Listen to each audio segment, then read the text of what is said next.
చెట్టుకు ఉన్న మొగ్గ విచ్చుకుని పుష్పంగా రూపు సంతరించుకోవడానికి కొంత సమయం పడుతుంది. ఆ సమయం దాకా వేచి ఉంటేనే సుగంధాలు వెదజల్లే పుష్పం మనకు లభిస్తుంది. ఆలోగా ఎన్ని బిందెలు నీళ్లు పోసినా కోరుకున్న పుష్పం లభ్యం కాదు. కొన్ని కార్యాలు నెరవేరాలంటే కొంతకాలం నిరీక్షించాలి. కాలం కలిసి వచ్చే వరకు ఆగాలి.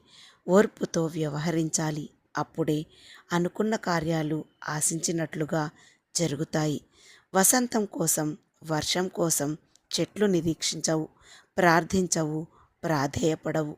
కాలం అనుకూలించగానే వసంతాగమనంతో చెట్లు చిగురిస్తాయి.